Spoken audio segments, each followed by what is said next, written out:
Holy scripture or scientific text, the Quran is both.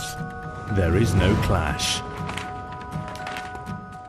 Humans have been living and reproducing on this earth for ages and ages, but none of that would have been possible if it weren't for the female egg and the male sperm coming together to allow the human population to carry on and flourish.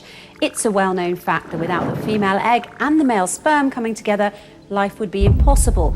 Only with both will a baby be created. This is the gift of human life, one of the most precious and miraculous gifts bestowed on mankind.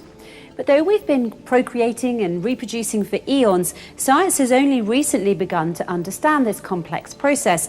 Think back to the movies that depicted the olden days. A queen is pregnant and gives birth to a baby girl when it is a male heir that is required. Uh-oh. Then she's promptly blamed for the baby's gender by her husband and his family.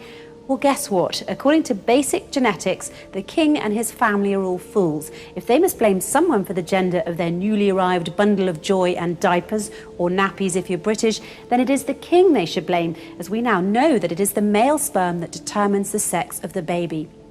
But this important and interesting question about creation was only answered relatively recently. Who or what determines the gender, sex of a baby? Is it the egg or the sperm? Is it a combination of the two? Scientists and scholars argued about this for ages before determining the truth, namely that the sperm, which carries either an X or a Y chromosome, is what determines a baby's gender, since all female eggs are the same and carry only the X chromosome.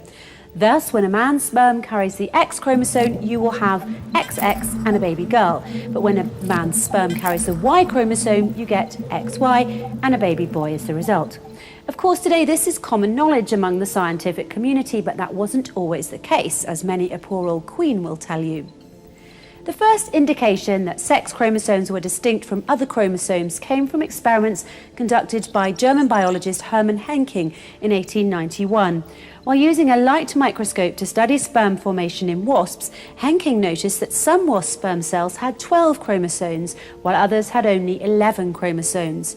Also, during his observation of the stages of meiosis leading up to the formation of these sperm cells, Henking noticed that the mysterious 12th chromosome looked and behaved differently than the other 11 chromosomes. Accordingly, he named the 12th chromosome the X element to represent its unknown nature. Interestingly, when Henking used a light microscope to study egg formation in female grasshoppers, he was unable to spot the X element. Based on his observations, Henking hypothesized that this extra chromosome, the X element, must play some role in determining the sex of insects. However, he was unable to gather any direct evidence to support his hypothesis.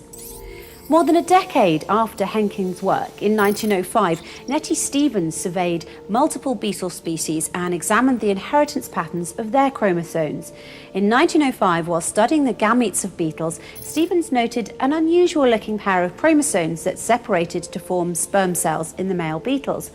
Based on her comparisons of chromosome appearance in cells from male and female beetles, Stevens proposed that these accessory chromosomes were related to the inheritance of sex or gender.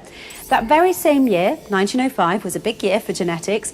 Edmund Beecher Wilson made the same discovery as Nettie Stevens, completely independently of each other. So both Edmund Beecher Wilson and Nettie Stevens are credited with discovering the chromosomal XY sex determination system, the fact that males have XY sex chromosomes and females have XX sex chromosomes. So this information, in the grand scheme of things, is considered to be a relatively recent discovery. However, the incredible and almost unbelievable part is this. The Holy Quran, 1400 years ago, and with amazing accuracy, stated that the sex of human babies is determined by the sperm. This ancient book not only outlines the specific sequence of events that lead to creation, but it also states with 100% accuracy that the sperm are the sex-determining factor. God says in the Holy Quran, He has created both sexes, male and female, from a watery bit of the semen which has been ejected. The term watery bit of semen in the verse above is referring to the sperm component of semen. Now, there have been some who've said that the ancient Egyptians predicted how the creation process worked even before the Holy Quran was sent down. While this may be true, but most likely is a myth, ancient Egyptian wasn't translated until the last century, while the Holy Quran made its statement 1400 years ago. The Egyptians were using hieroglyphics for 3,400 years until they died out about 1,600 years ago in AD 400, when the Rosetta Stone, an ancient artifact that became the key to understanding Egyptian hieroglyphics, was discovered in 1799. Attempts to decipher it began. But it was only in 1822 that Jean-François Champollion, a French scholar of ancient languages, announced that he had succeeded in reading the hieroglyphics and cracking the Rosetta Stone by using the Greek language as a guide.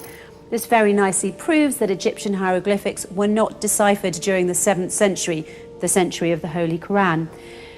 So in conclusion, the Holy Quran is the only ancient book that states specifically that the sex determination is caused by the sperm and that the sperm determines the sex of every baby. From 1400 years ago, a scientific fact which was later discovered by Edmund Beecher Wilson and Nettie Stevens only in 1905 when they discovered the chromosomal XY sex determination system, namely the fact that males have XY sex chromosomes and females have XX sex chromosomes.